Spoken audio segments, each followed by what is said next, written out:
feeling good.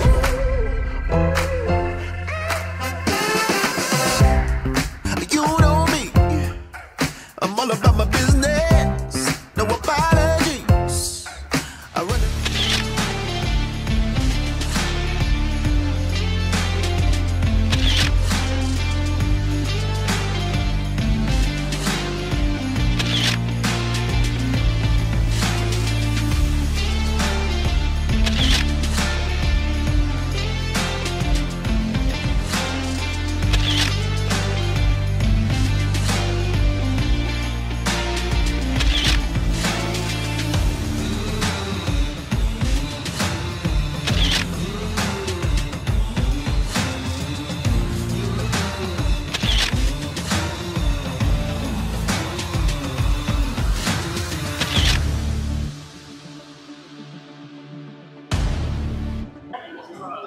Hello everyone. Ako pala si Rodrigo de la Cruz, ang CEO ng Artist Cuisine. At ang product po natin ay sponge-like sardines bangus.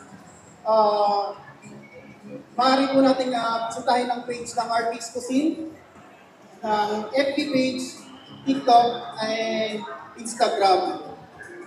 Thank you. Representing Scoop Haven Soy Ice Cream. So, I'm the owner of Scoop Haven, and ang product ko ay soy ice cream made from fresh soy milk. So, again, Scoop Haven Soy Ice Cream. Maraming salamat. Good afternoon, everyone. My name is Jerry Ermitanio from Batman, and I am the General Manager of J&J Mart Apparel Shop. We customize t-shirts and different apparel. Isa sa mga pinakaunang nilaunch ang commercial na unscripted sa The Orange Project. Mike! Hello, good afternoon sa inyong lahat. I am Mike Alcantara from the Colleges of Advanced Technology and Management of the Philippines, Iba Nueva Ecija. I am the General Manager of the Kanapaya Delicacy Store. Meron po kaming Facebook, TikTok, and Shopee. Kung gusto niyo pong order, search lang po si Kanapaya Delicacy Store. Muli, I am Mike Alcantara, your young entrepreneur. Thank you. Na magpapakilala, nakatayo na po siya niyan. Ang small but terrible Miss Leia! Good day everyone, my name is Leia Mayday Fernandez, 21 years old. Ang aming business ay gawa sa squid. Meron kami squid paste and squid pasty. Sir Joshua!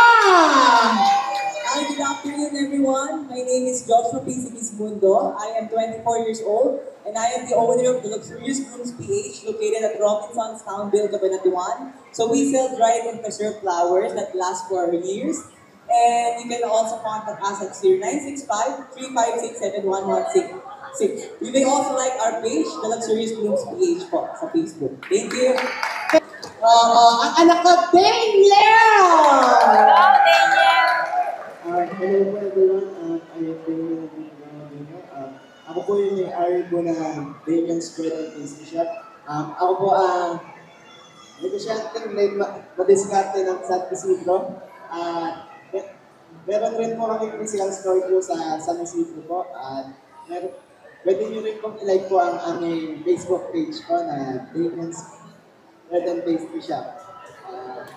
At nagpapasalamat po ako sa pagpunta po ng aking girlfriend sa po ng My love life! At salamat po sa pagsuporta po ng aking mga kaswiti na. Kung wala po sila, wala po ako dito.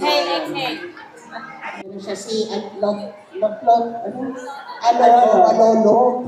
Good afternoon everyone. Ako pala si Julius Garcia, ang may-ari and CEO ng The Original Talbos Chips from San Isidro, Nueva Ecija. And meron din tayong page sa FB page, The Original Talbos Chips. And pwede nyo rin akong i-direct message sa Facebook ko and IG Julius Garcia. So, yun lang. Maraming salamat. Hello po, good afternoon po. My name is Cristel Nicolitina, owner of Cristel Handicraft from Quiapo, Nueva Ecija. My product is crochet, fashion accessories, and dried flowers.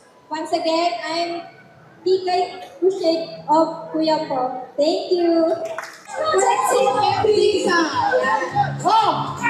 Mga pictures! Sa handang buhay! Kasi naman yung Indonesia, kinuha ko lang.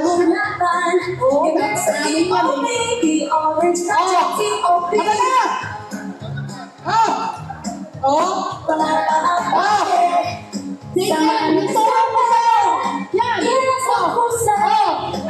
Napaka-komplikado ng steps. Magtiwala ka, isang kamo.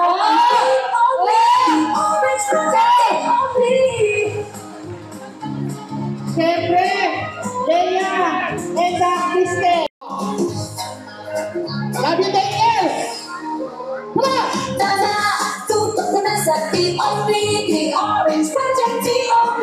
Tara, tutok na sa T.O.P. Orange Project T.O.P. Sa hamon ng buhay, ipagdadati. Laban mo laban, ganyan sa T.O.P. The Orange Project Sabi ni Kristen, wala T.O.P. si Papang ganyan. Para apate, samahan ng Kilas ang kusay, anak sa T.O.P. Thank you very much! Ngayon po. Tada, tutok ka na sa T.O.P. The Orange Project T.O.P. Tara, tutok na sa T.O.P. Orange Project T.O.P. Ganyan sa T.O.P. The Orange Project T.O.P. Para apate, Orange Project T.O.P. Tara, tutok na sa T.O.P. Isa pa raw. Kasi po, di pa. Tutok ka na sa T.O.P. The Orange Project T.O.P. Tara, tutok na sa T.O.P. Orange Project T.O.P. Sa hamon ng buhay, kita gagabi. Laban mo laban, ganyan sa T.O.P. The Orange Project T.O.P. Para apate, samahan ng diskarte. Kilas ng husay, anak sa T.O.P. The Orange Project T.O.P. Maniwala ka, magkakayayan. Magtiwala ka, isang gano ang T.O.P. The Orange Project T.O.P.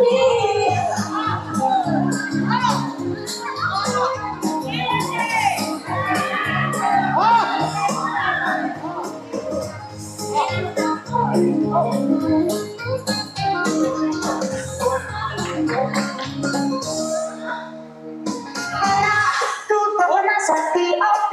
The Orange Project T.O.P. Tutok na sa T.O.P. The Orange Project T.O.P. Tutok na sa T.O.P. The Orange Project T.O.P.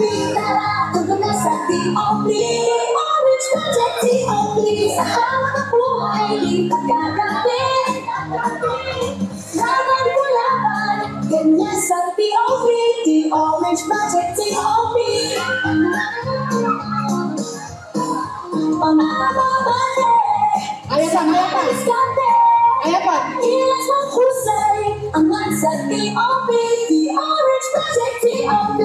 Maniwala ka, wala ka, magkakayanan. Kasaya at tiwala ka, isang damo ang T.O.P.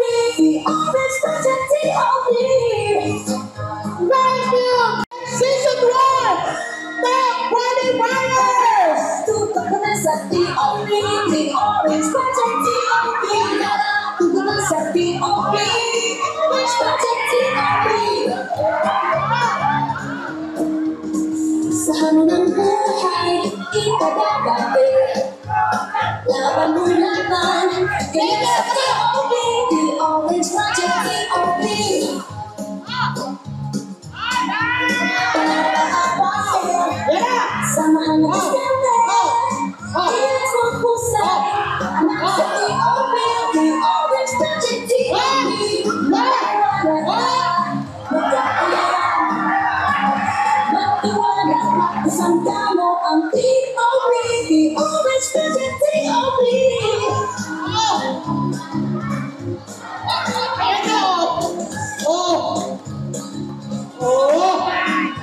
Yes! Okay JP! Ay, hindi ka ganun. Balikan mo, JP!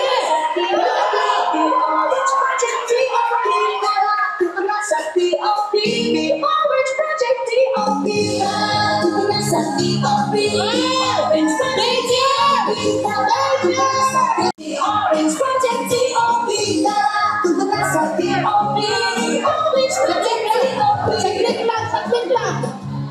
May pinag-iisip lang. Sige lang.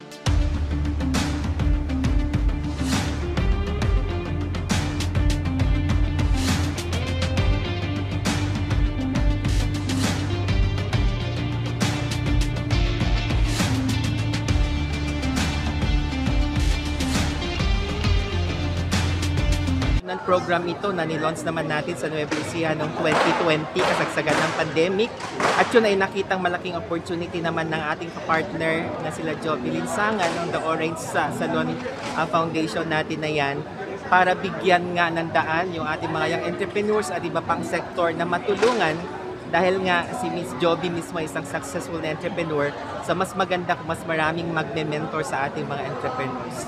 So ito po ang first local online reality business show na kung saan tutuloy-gayin po natin ang mga challenges po ng ating mga young entrepreneurs. So malapit po sa puso ko ang entrepreneurship. Dito po nagsimula ang Orange Salon. So kaya ko po tinatanong ba't Orange Project? Siguro po dahil ang pinakaunang Orange Project po po Orange Salon na lumaki po siya sa iba't ibang industriya, Ocean Special Event Center, New York Cafe, may several business po tayo online, Kitchen Essentials. So gusto po natin ibahagi kung ano ba yung nag-work, ano ba yung mga failures, challenges ko po bilang negosyante para maibahagi din po natin sa ibang mga entrepreneurs na nagsisimula pa lang, mga nagpapalaki lang.